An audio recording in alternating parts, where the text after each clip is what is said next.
Welcome. We are halfway through the semester. You made it. Congratulations. You should be very happy. But I also want to make sure you're aware there has been fake ballot boxes put out. So I would strongly urge you to double check to make sure that the ballot box you're putting your ballot into is an official Registrar of Voters ballot box. And I have some pictures here.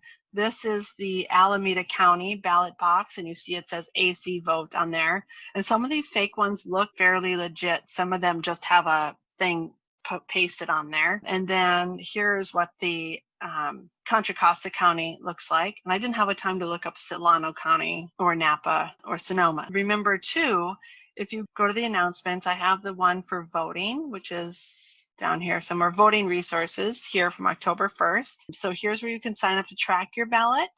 And you can click any of these links to get information of where the drop boxes are located. Okay, but I also want to make sure, if you make a mistake or if you change your mind on one of the propositions, for instance, or anything else, you can go to a polling place to get a new ballot. You can just swap out a page. Okay, let's move to math sub. In this unit, we've switched to probability. And so we're now doing more data-driven things. We're not doing inferential data. We're doing descriptive data now. So here you see we have our first project that we're working on.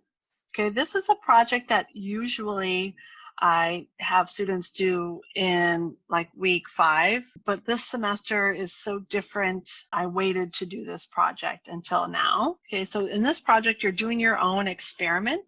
What I have is a Google document, which I'll open in a second. You can't write on it. You have to save a copy for yourself. And then just follow the instructions on the document and just write everything in that Google Doc. And you can also download it and save it as a Word document or Open Office document.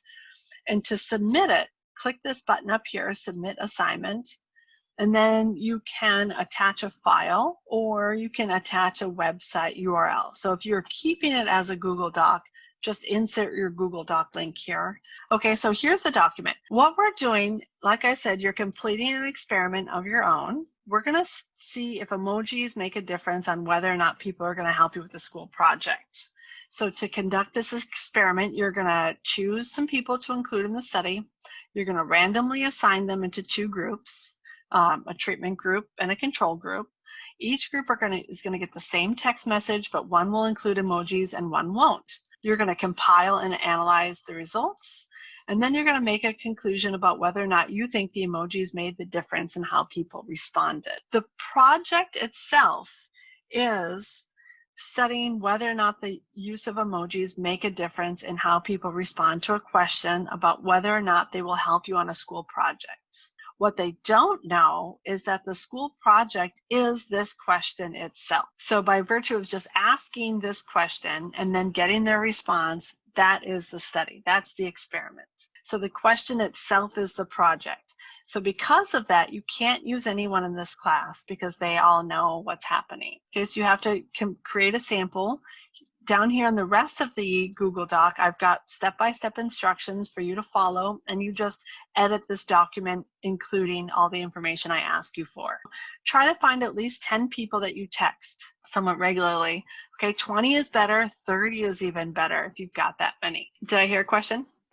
Yeah, which is, I don't know about anybody else, but personally, I never use emojis in text. I feel like if I did send like a very emoji-laden text, that would immediately raise red flags to whoever I was texting. Sure, absolutely. We have a term for that, confounding variables. So as with any study, there are confounding variables. That would be one that you address. People who never use emojis might get a different response for the one with emojis, and people who always use emojis might get a different response of getting sending a message without any emojis, right? So that's just one of your confounding variables. The study is how they respond. So their response of asking more questions is their response, okay? And them not responding at all is also a response. Here, I've helped you out with how to organize and summarize your data by giving you this grid. And so we're going to do a relative frequency table. So, and you see I have yes, no, maybe. And so, yeah, if they're asking more questions, I would put that as a maybe personally, but you put it wherever you want. Like I said, also there's no response, which some people might not get back to you. And so what I would suggest is think about how long you're waiting for a response before you just move on and do the rest of your project. Okay, because if you waited 2 days and they haven't gotten back to you, and you're doing the rest of this project and then they respond and you've already answered the rest of the questions, I would say just leave it as a no response. You don't want to have to redo everything just because that one person finally responded. You're welcome to collaborate with other people and do this together to help talk through and work through the questions. Every person must write up their own results and must perform their own study though. And of course, you can always ask me if you have questions as well. Okay, and I'll just show you under File, you can make a copy. That's how you're going to have to do that because, like I said, this is a read-only document. And you can also download it in a whole bunch of different formats. And remember, you all have access to free Microsoft Word and Excel as part of your Insight account. If there's no more questions on that, we can go to Lesson 11. Like I said, Lesson 10 and 11 really are one lesson. It was just a little bit too long to put in one lesson, so I split it up into two. In Lesson 11, we're doing a little bit more nuanced work. I found that the sheet for your solutions was a little different from the sheet that we had to do. Yeah, it is most of the time because I refined the worksheets to make it a little more clear since we're not in person. So it is going to be different. Unless it's markedly different, I'm just using my solutions from the old style of the worksheet because I'll be honest, I just don't have time to redo the worksheets or the solutions because it is time consuming and there's a lot of other time consuming stuff that I also have to do. So I do apologize and appreciate your patience with that. If you ever see things that are totally different, if you could just shoot me an email or a text and I will try to fix that because I do sometimes miss things. I fully admit that. We're going to start with example 2. This is a common thing we do. Instead of finding the probability that a husband only works from the home, we just notate that as H. Wife only works from the home, W, both work outside the home, as a B. And one thing that's missing from this, a survey of hetero married couples, okay, found the following data. And this is totally made up data. So we have this table here, this two-way table where it talks about which partner works outside the home, going across, and then going down the number of children, minor children inside the home. And again, we're just going to use these numbers. Okay, so we're going to find the probabilities. Okay, so the probability of 2 really means to find the probability that there's 2 children in the home. What we're doing is we're looking at this table up here, number of families with 2 children over the total number of families represented. How many have 2 children outside the home? That's here. This is the column we're looking at, 2 or more, and we're looking at everybody. So it's 559 over the total, and that's the 1700. That is 0.329. Okay, and now for all of these probabilities are going to have 1700 as the denominator unless we are told that we're no longer talking about the whole group of all the people. Okay, and the way that we indicate that we're no longer talking about that group of everybody is with that conditional probability. Everything here is going to have a denominator of 1700 until we start seeing that this vertical line is a way to indicate, to say, I'm no longer talking about absolutely everybody. Okay, and that vertical line is what we call that conditional probability. And it changes the denominator because it changes the group of people we're talking about. Going on to part B, what's the probability that both the parents work outside the home? The number of people that have both outside the home divided by that total. So both people working outside the home. And again, we're looking at everybody, so we're looking at that 1149 divided by that total of 1700. And the way to know that the numbers I'm using are these totals is there's nothing else here. It's just the probability of 2, the probability of 0, probability of B. The only time we're going to be looking at these numbers inside are if there's other things at play. An and, an or a condition. Going to B, the probability that the family has both parents working outside the home and has 2 children. That means we're going to be looking at that inside probability. Is that because we have a two-way table, we don't have to worry about that formula of subtracting off that overlap, because we can engineer it so we subtract off any overlap. Okay, so we're looking at the probability that both parents work outside the home. That's this column, this row. And they have 2 children, 2 or more. That's this column here. So we're talking about how many people fall into any of those orange areas. What we can do is we can start with the probability of both working outside the home, and then add on any of the rest that we're missing. Okay, and we're still talking about the 1700 people. Probability that they both work outside the home, that's this 1149 here. But you see there's other people that I've missed, other people that aren't included in that 1149, and that is these folks up here. Okay, so that 1149 plus 174 plus the 15, and now I'm out of room, out of 1700. That's 300. Sorry, folks. I'm doing this totally wrong. Are you doing the or one? Yes. I'm so sorry, folks. What I'm doing right now is the probability of B or 2. The B and 2 is where that overlap happens. That's this. Probability of B and 2 is 370. That's the overlap, is who falls in both of those categories. 370 out of 1700. And you see, you can tell that because when I highlighted both of the row and the column, that 370 is the overlap. And so by doing that highlighting, basically I'm making a Venn diagram in a lot of ways. The or is everybody who's in either one of those categories. All right, and that's why I did the probability of B plus the rest of the people. So this is an or. As I was looking at these, I realized there's no or here. And so my brain went to or, and I think that's why I started doing or. Okay, so let's start this over with B or 2. Or means either one of those categories. We're looking at the people that fit couples where both the people work outside the home, or they have 2 children. Okay, so what we're looking at is both work outside the home, or they have 2 or more children. The way I like to think about this is, you see, I just made a Venn diagram.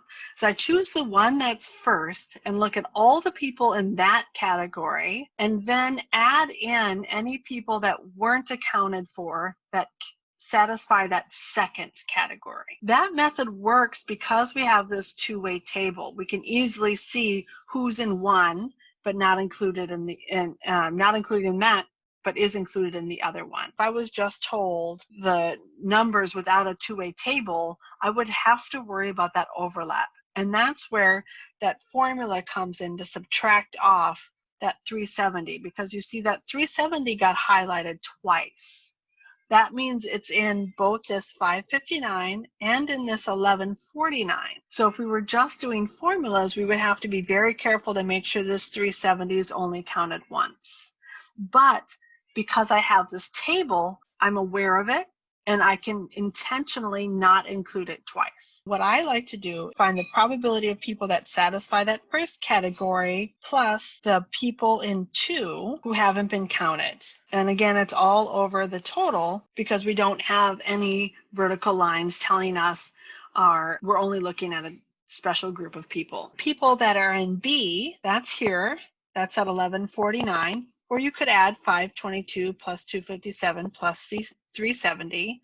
I'm just going directly to the total. Okay, plus anyone who hasn't been counted, who is in 2. You see this 370 is in 2, but I've counted them already. When I'm talking about the people who haven't been counted, I'm looking at these 2 here. Those are the people who have 2 or more kids at home that I haven't already included in this beginning bit. So I'm ignoring that 370 because I got them taken care of already. Add these up and you get 1338 over 1700. Remember, when you put this addition in the top of a fraction bar in your calculator, you have to be very careful. If you do it all at once, you have to put parentheses around the numerator before you divide. So I just like to figure out the top number first, and then I do that divided. So this is 0.787.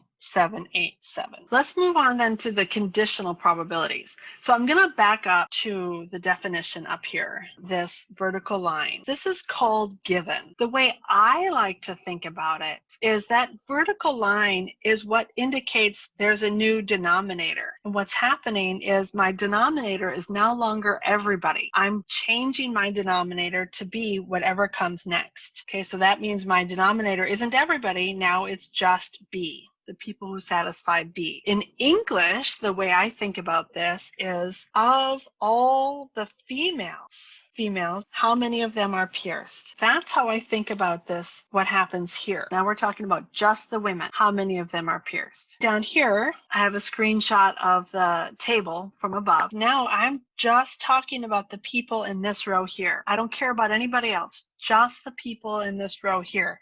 And you see, so of all the females, that's why my denominator, I should have changed this. Don't think about it this way with the probabilities. All right, so of all these females, here's my 320 females you see here. How many of them are pierced? Just looking at this column here, that's 288. That vertical line is basically a caveat to say I'm not talking about everybody now, I'm just talking about this group here. So my fraction becomes 288 over 320, which is 0.889. So then going down to this next example here, female given pierced, now my denominator is changing. So now my denominator is looking at the probability that someone is pierced, and I'm no longer looking at this yellow row. Now what I'm looking at is of all the people that are pierced, how many of them are female? Okay, so I'm now looking at this column here. Okay, so of all the people that are pierced, my new denominator is the people that are pierced, and that's 324. How many of them are female?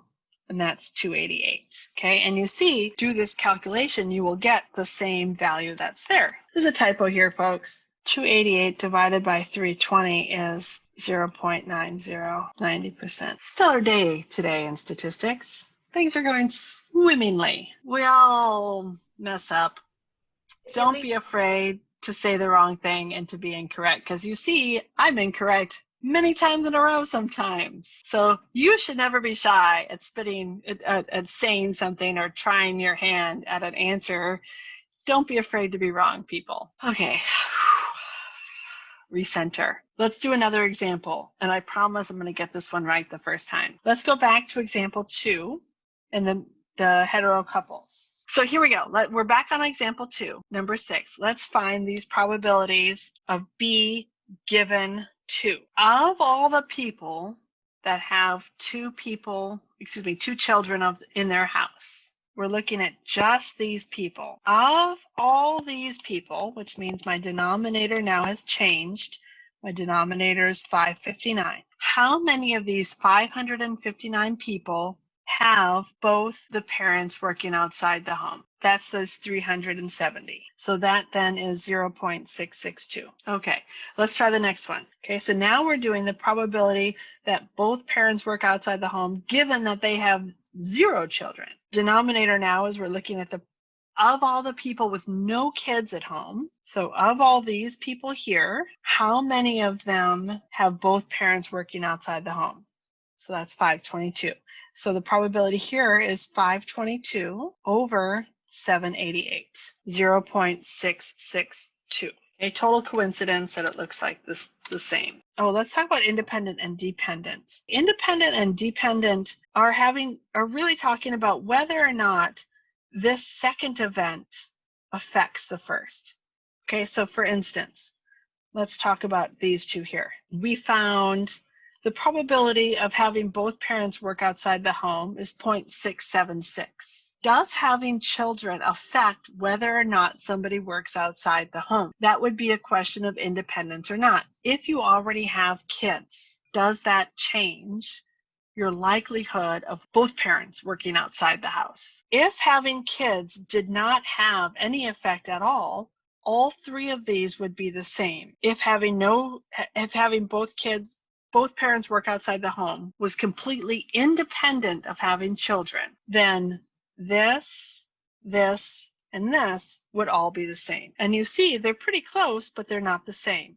The probability of both parents working outside the home is 0.676, but the probability of having kids, and given that you have children, the probability of them working outside the home is not the same. So having two kids is dependent on whether or not both parents work outside the home. And also having 0 kids is dependent on whether or not both parents work outside the home. You can think about it just intuitively. Does having kids affect whether or not you work outside the home? There's logic, like personal logic. Like we know, intuitively you have some ideas of if you have kids, whether or not you're going to be able to afford to work outside the home. Childcare is extremely expensive, right? There's a lot of factors that come into play on whether or not you do or do not have children and the impact that has on whether or not how many parents are going to be working outside the home. But then there's the statistic side of it. And the statistic definitions of independent and dependent. From our statistics standpoint, these events are dependent on each other because both parents working outside the home, the probability changes if you have children, okay? It's all about, does this activity, having both parents work outside the home, relate to this one? We're not going to be talking about it too much detail. Okay, but it makes more sense if we think about it in terms of other activities like, like rolling a dice and playing cards. Think about the video you watched with playing the deck of cards, right? Remember the one where he had his friend pull out a card from the deck? Chances of getting an ace depends on whether or not the person before you put the card they got back into the deck or not. The number of total cards changes. The number of aces might change. That's an example, a very common example of independent and dependent events. Rolling dice or picking a card and having somebody put it back, those are independent events because if I give one of you a card, you take it, you look at it, and you put it back, there's still 52 cards in the deck. But if we're playing poker or blackjack, my probability of getting any card, let's say ace, my probability of getting an ace changes with each card that's dealt because the number of cards in the deck change and the number of aces in the deck change. So that probability with each turn of the card changes, which is why if you've ever played blackjack, if people hit unnecessarily, like you've got an 18 and you ask for a card, the people on the table are going to be really mad at you because you stole their card. Especially if you get like a 3 and that puts you to 21. Okay, the next person's going to be pretty upset at you. Okay, because it's probability. And if you saw, I actually put a video about how to help you win on poker using statistics and probability. So if you play poker, take a look at that. If you're rolling a dice, what I roll has no effect on what you roll. If we're playing blackjack or poker, the card I get has a very big effect on the card you get next. Okay, so those are examples of independent and dependent. For example, if we look at rolling dice, okay, the probability of rolling a dice, well, probability of getting a 4 and then getting a 6, given you just got a 4. Well, this 4 that I just rolled has no impact on whether or not I got a 6. So what's nice about this is we can ignore this caveat because they're independent events. So this is just the probability of getting a 4, which is 1 out of 6, times the probability of getting a 6, which is 1 out of 6. The fact that I just got a 4 doesn't change whether or not I'm going to get a 6 the next time. Doesn't change that probability. So if you remember your multiplying fractions, remember we multiply straight across 1 over 36, which is going to be a 0.028. Okay, and similarly, if I roll a 4 3 times in a row, which, by the way, this is a typo, that should be 3 4s in a row. Again, rolling a 4 is independent, So your probability doesn't change with each roll. Your probability of rolling a 4 is still 1 out of 6. So 4 and a 4 and a 4 is 1 out of 6 times 1 out of 6 times 1 out of 6. Okay, which you can put in your calculator as 1 divided by 6 times 1 divided by 6, or you can use your exponential rule. That's 1 out of 6 cubed, if you remember that. And I do want to say that in the video, the gentleman with the cards did not include these parentheses. You will not get the correct answer if you do not include these parentheses. It is very important to include those parentheses. All right, so that's 0.005. Same idea with getting heads. Flipping a coin has no effect on what happens the next time. Okay, so the probability of getting 8 heads in a row is the same every single time. So this is 1/2 times 1/2 times 1/2, etc. 8 times 1/2 to the 8th power. So we're going to do parentheses 1 divided by 2, close parentheses, because if you're raising it to a power, you have to have those parentheses. And then the exponential button is, you see it looks like a dunce cap. Okay, we call this the caret button. And so you see it brings my exponent up there. If you have an older calculator, it will literally put this symbol on your screen, and then press 8 and press enter. And there you have the 0.004. We're not going to be using that a whole bunch, but it is nice to know how to use it. So let's go to the example that is not independent. Things that are not independent is, like I said, playing poker, playing blackjack, playing any card game. The number of cards in the deck changes. The number of each card changes. Instead of having 4 aces, you have fewer than 4 aces. Okay, but to make this easier, we are going to talk about cookies. So example 6, I have 4 cookies, which I've labeled A through D. And the first thing, I want to choose a random cookie of the 4. What's the probability you choose a chocolate one? How many cookies do I have? 4. How many of them are chocolate? 1. So what's the probability that I get a chocolate one? 1/4. So 1 chocolate, that's 1 out of 4. Okay, but now suppose we chose that chocolate cookie first and then we ate it. And then what's the probability that we choose the raspberry-filled cookie next for our second pick? So what we want to find for this one is the probability of chocolate and then raspberry. And this is the probability where I'm not putting it back, I'm actually eating the cookie. Okay, so take a second and think about what that's going to look like. Well, we just figured out the probability of getting the chocolate first because the box is brand new. Everything is in there. So the probability of getting chocolate is 1 out of 4. But now I ate that one, so this one's gone. Okay, so now I want to know the probability of getting the raspberry next. 2 things have changed. The chocolate is gone, so the probability of getting raspberry, there's only 1 raspberry still. Okay, but my total is different, right? How many cookies are there now? There's only 3. All right, and it's still an and, so we're still going to multiply these. An example of a conditional probability.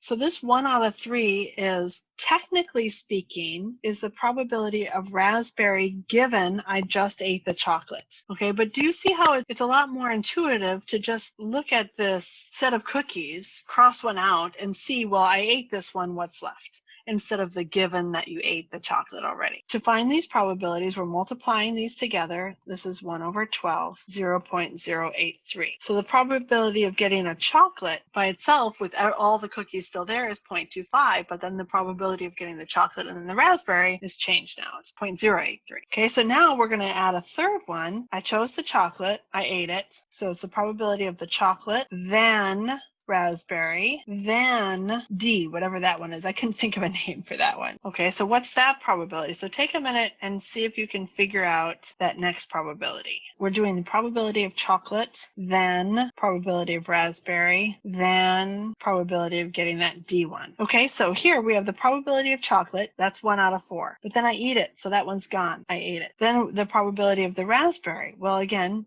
there's only 3 left. So notice this beginning part is, that's right there. That's what we did for number 17. But then we ate that one. And what's left? Probability of D. Well, now there's only 2 left. So I'm looking at the probability of one of those 2. And so notice each time the denominator decreases by 1. Because first I had 4 cookies, then I have 3 cookies, then I have 2 cookies. Okay, so the probability of eating things in that order is 1 out of, and then it's 12, 4 times 3 times 2, 24.